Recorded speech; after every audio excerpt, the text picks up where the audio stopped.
Hey the internet, this is Lark. I'm here to get you up to speed with a new game called Crowfall. It's mysterious, it's an MMO, it's ticking a lot of boxes for a certain type of MMO player.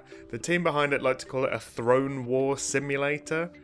So it's a game about a throne war. A game of throne wars, if you will. Welcome to Crowfall. If you're here, it's because you're looking for something, begins the introduction on the Crowfall website under a countdown to a mystery announcement. If waiting for the next MMO is the most popular MMO, the people at Artcraft Entertainment seem to know how to craft a good waiting game. Until that countdown timer hits 0, they want us to speculate, they think we'll be surprised, so what do we know about Crowfall so far? At its core, it's a conquest PvP based high fantasy MMORPG, which sounds like a collection of things we've seen many times before, so what is it that leads Artcraft's claim that the game is deeper than a virtual amusement park, more impactful than a virtual sandbox, more immersive, more real, a game where decisions matter? It's a bold statement, so how do they plan to back it up? While Artcraft is a brand new studio, it's headed by industry veterans. J. Todd Coleman of Shadowbane and Wizard 101, and Gordon Walton of Ultima Online and Star Wars Galaxies. They're backed up by Raf Koster of Ultima Online and Star Wars Galaxies, and of course author of the classic A Theory of Fun for Game Design, and Thomas Blair of EverQuest and Star Wars Galaxies. An impressive design pedigree, and a group that's not afraid to build their platform on a foundation of innovation. They want Crowfall to be the next MMO you're waiting for, not because it's the same as the others, but because it's different. While it's true many individual systems we've seen so far borrow from other RPGs, especially old school MMOs, and other genres like real-time strategy, we all know the secret isn't just in the individual ingredients, it's about how the recipe binds them together and the ultimate product that comes out of it. So, what systems and mechanics are we dealing with? There's a lot of info coming out almost daily at Crowfall.com, and many hints at more surprises left during the mysterious countdown. But here's what we know for now. We know that players and their characters are not locked to one server. In fact, it might be more accurate to say that individual worlds are not locked to characters. The worlds are individual and unique, full of areas that can be claimed by players in their struggle for power and dominance over the resources and strategic advantage they provide. It also means that different worlds can have different rule sets, from complete free-for-all through to guild versus guild to strict 3-faction divides. And yes, there are rules about moving items between different rule sets.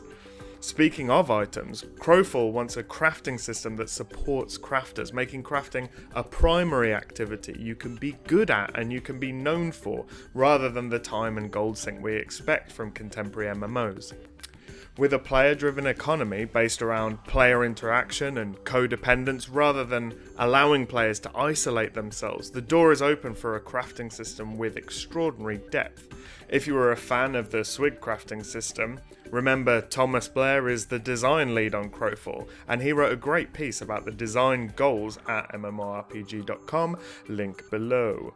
Creating this loop between crafters and their buyers, their customers, has been a cornerstone of sandbox games. And part of the system is item obsolescence. In other words, sooner or later, somehow, you're gonna lose some of your stuff. The important thing right now is to stay calm and breathe. If 6-year-old Minecraft players can deal with it, then so can you. The reason that it's important players can move between worlds is that while characters are permanent, the individual worlds are temporary. This obviously opens up massive design space in a PvP conquest game and circumvents a lot of the issues persistent PvP games encounter, like building up a fortune only to lose it in a way that feels cheap or unfair. I'm sure we all know at least one person who reached their quit point because of this.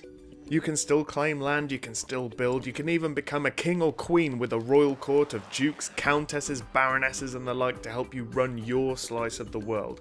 The best part is, once you've crushed your enemies and risen to power, you aren't left to steadily become unassailable as old enemies tire of sitting on the light end of the seesaw. You get to do it all over again. You may ask, what the point of it all is if it just gets reset, but it's only the space that is destroyed, not your accolades, not your conquests, and perhaps most importantly, not your spoils of war.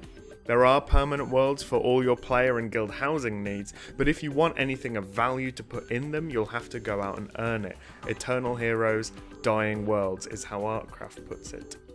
And remember, when Alexander saw the breadth of his domain, he wept, for there were no more worlds to conquer. There are some players who have been a little put out by this revelation. They feel the lack of permanence takes away from their motivation to win. If the slate's wiped clean, then what's the point?